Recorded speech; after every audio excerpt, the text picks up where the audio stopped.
Jean Dumonteil, vous êtes président de la CD depuis bientôt 20 ans et vous avez choisi pour présenter votre association le titre « Le courage d'entreprendre ». Pourquoi ? Tout a commencé en 1939, Michel, lorsque de l'union de Pierre et Louise Dumonteil naquit Hélène, trisomique. Ce fut un coup de tonnerre dans leur vie et ils eurent l'impression d'être seuls au monde face au regard des autres. Et il leur fallut un courage immense pour ne pas se laisser aller au désespoir. Écoutez d'ailleurs ce que disait Louise Dumonteil lors du discours qu'elle prononça pour les 10 ans de notre association. C'est bien modestement que nous avons débuté, avec peu d'argent, quelques amis, mais le désir féroce que nos enfants trouvent leur place au soleil. Nous nous rappelons, nous qui avons des enfants de plus de 25 ans, qu'il était impossible à cette époque de trouver une école adaptée à leurs besoins. Ils étaient cachés. Quand ma fille est née, je ne savais pas ce qu'était un Mongolien. Que de problèmes sans solution posaient ces enfants. Le constat était simple. Rien n'existait pour les enfants handicapés. Entre parenthèses, à cette époque, vous savez comment on les appelait ? Débiles mentaux. Joli nom, n'est-ce pas ? Alors il fallait réagir, il n'y avait pas de moyens, pas de reconnaissance de l'État, pas de structure, et le tout dans une indifférence générale parfaite. L'union faisant la force, Pierre et Louise Dumonteil décident de créer l'association de parents d'enfants déficients mentaux, APEDR. Déjà à l'époque, on ne connaissait pas vraiment le terme handicapé.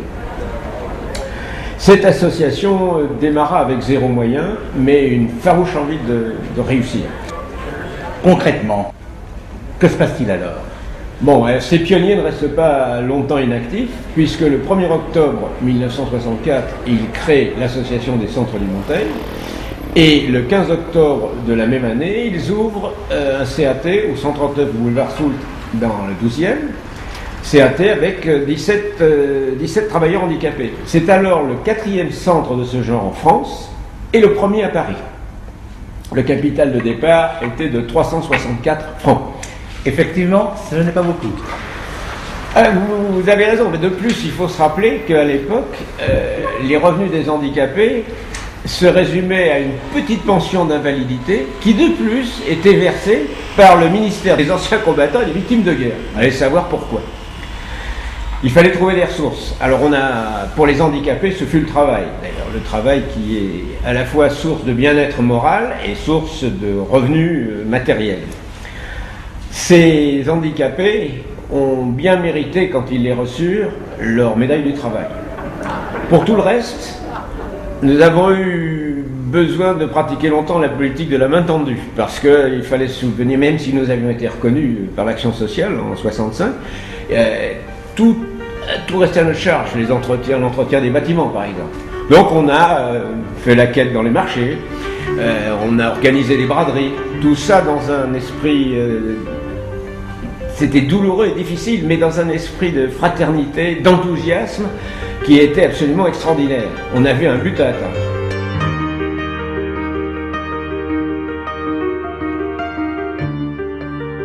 Et tout cela pour des effroyés ? Oui, petit à petit, on a fini par être reconnu. On a été reconnu par les instances gouvernementales, un peu aussi par les gens, mais on a été reconnu aussi par des personnalités, puisque lors du 10e anniversaire de notre association, le préfet de Paris s'est lui-même déplacé pour venir nous reconnaître en quelque sorte. L'année suivante, Simone Veil, alors ministre de la Santé, est venue visiter notre CAT. Elle a profité de cette occasion pour remettre la Légion d'honneur à M. Calvino. Mais en même temps que l'animation du CAT, parce qu'il n'y en avait qu'un à l'époque, la CD a entrepris de nombreuses créations. Elle a en particulier créé des foyers. Le premier foyer a été en 1974 le foyer Plein Ciel. Il a été suivi par le foyer de la rue d'Anam, puis le foyer de la Bièvre. Ces 3 foyers, qui continuent d'ailleurs d'exister, ont été rétrocédés ensuite à d'autres associations, car la gestion et l'animation du CAT prenaient l'essentiel de notre temps. De nombreuses activités ont été également créées parce qu'on a voulu qu'il y ait balance entre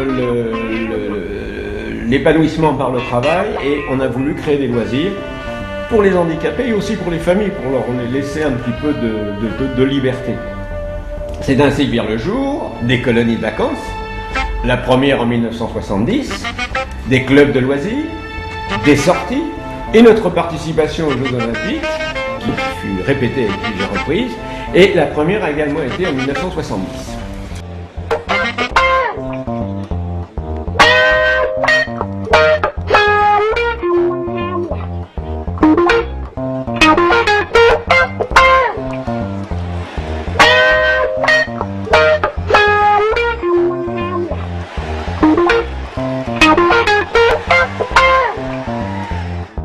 Mais la CD n'en reste pas là. Non, bien sûr. En 1976, nous avons l'opportunité de reprendre l'activité de blanchisserie industrielle qui était tenue par une congrégation religieuse au 120 rue Jeanne d'Arc. Cette congrégation voulait repasser la main à une association spécialisée dans la gestion d'enfants handicapés.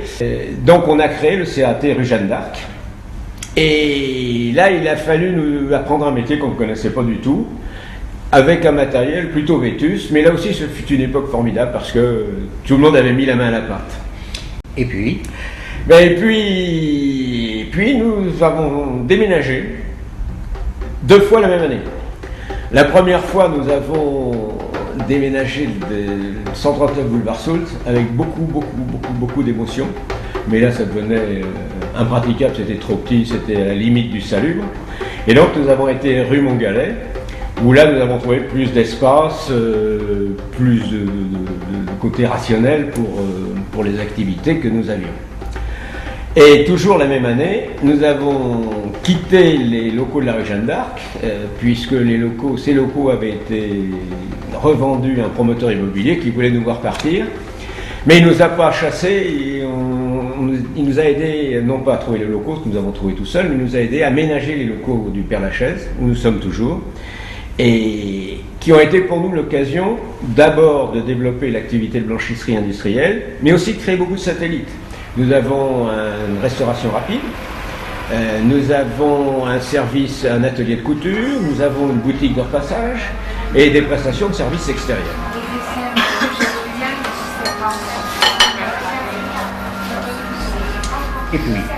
Et puis, alors c'est pas fini. Et puis, pour répondre à une demande pressante des familles, nous avons ouvert un centre, un COJ, un centre occupationnel de jour, où on dit également CAJ, centre d'activité de jour, pour des enfants, pour les handicapés profonds. Ce COJ a été inauguré en 1988, à Montempoivre, rue Montempoivre, dans le 12e. Mais qui, mieux que les directeurs, peut maintenant vous parler de ces activités, de ce qu'ils y vivent au quotidien et de ce qu'ils font avec leur encadrement au profit des personnes que nous accueillons.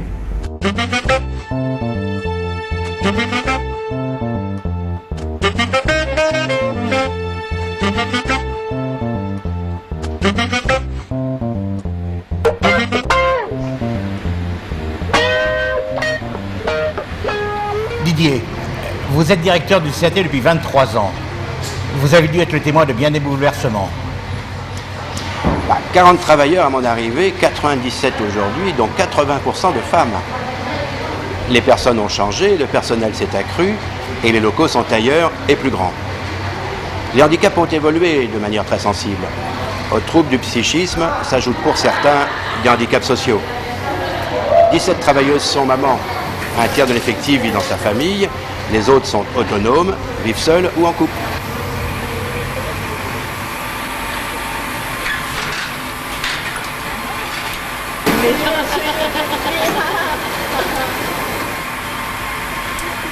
D'où une prise en charge multiple. En effet, aussi l'implication des partenaires médico-socio-éducatifs est un atout essentiel.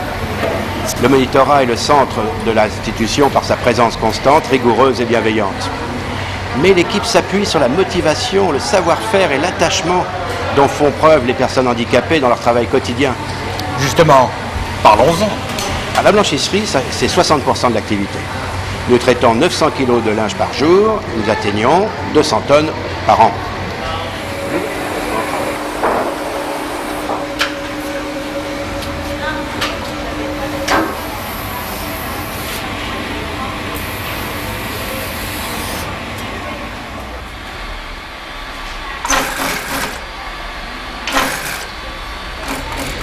L'ouverture des boutiques, 4 services et 4 cafés, qui sont des commerces de proximité, a permis l'insertion de nos travailleurs dans la ville.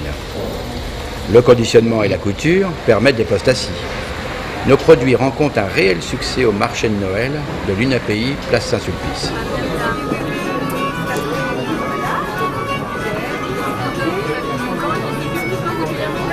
Il semble que les loisirs complètent agréablement le travail. Le CAT n'a pas vocation à n'être qu'un lieu de travail.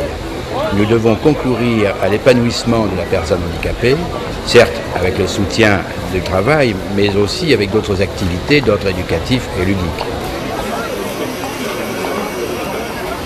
Et puis le CAT, c'est aussi un lieu de fête. Pas un anniversaire ne nous échappe.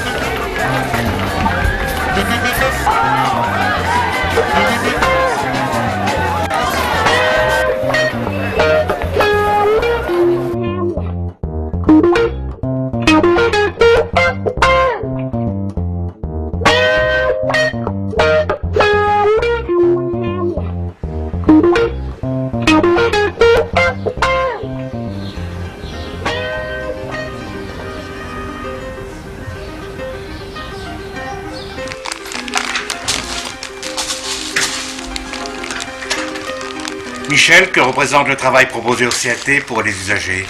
En général, pour tout le monde, on n'a pas le choix, il faut travailler.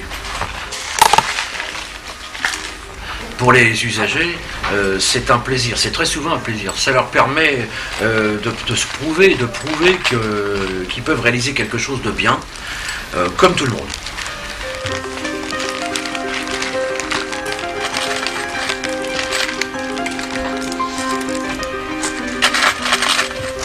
L'idéal pour les résidents, c'est de retrouver ce qu'ils fabriquent dans le commerce, dans la vie courante.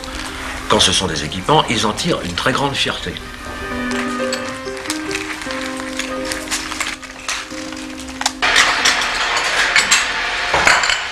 Quelle sorte de travail leur proposez-vous?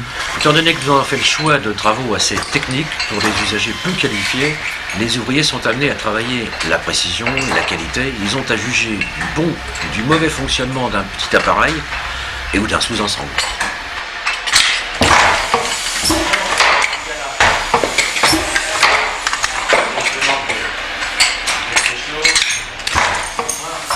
Les encadrants sont automatiquement de bons techniciens.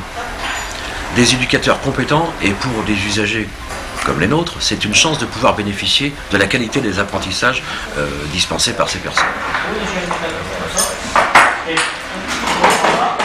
On ne fait pas des petits boulots, on participe à une construction complexe.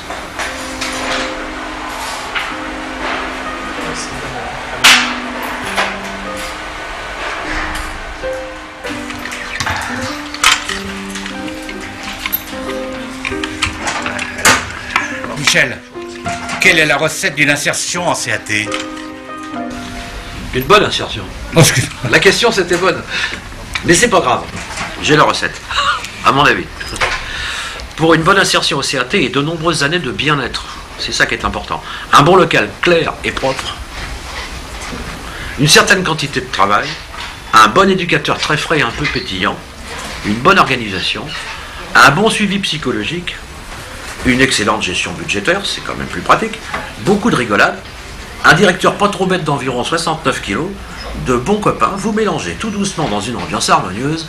Vous mettez à mijoter de nombreuses années et de temps en temps vous vérifiez la cuisson. Merci Michel. Attendez qu'il ait parlé quand même. J'ai encore rien dit là. Et maintenant, Jean? En 40 ans, les choses ont beaucoup changé. Nous sommes aujourd'hui reconnus par l'État. Nous bénéficions de budgets de fonctionnement importants, il faut le dire. Et ces budgets nous permettent, dans 3 établissements différents, d'accueillir 200 handicapés qui sont encadrés par une cinquantaine de personnes. Bon, ça c'est un constat, c'est pas une conclusion, parce que nous sommes persuadés qu'une association qui n'a pas de projet ne peut pas vivre. Elle s'étiole, elle recule. Et là, je voudrais passer la parole à notre vice-président, qui va vous parler d'un projet qui nous tient à cœur, que nous avons depuis des siècles, et qui est en train de se concrétiser maintenant de façon tout à fait spectaculaire. Effectivement, et nous en avons un d'importance. Il s'agit de la création d'un foyer de retraite pour personnes handicapées vieillissantes dans le 12e arrondissement berceau de notre association. Et nous innovons encore, car pour la première fois cohabiteront des jeunes travailleurs de CAT, des résidents de CAJ et des personnes handicapées vieillissantes. Mais tout cela doit nécessiter des budgets colossaux. Oh oui. Et si la ville, le département et l'État nous fourniront les budgets de fonctionnement, il nous faudra trouver pour le lancement des sommes assez considérables. Et c'est une des missions de la PEDM, association sœur dont je suis président, qui, grâce au dévouement sans borne d'une poignée de personnes, collecte, à travers des opérations de vente au fil de l'année, des sommes que nous mettons de côté dans ce but. N'oublions pas non plus que nous recevons des dons. Nous sommes forts actuellement de 120 adhérents.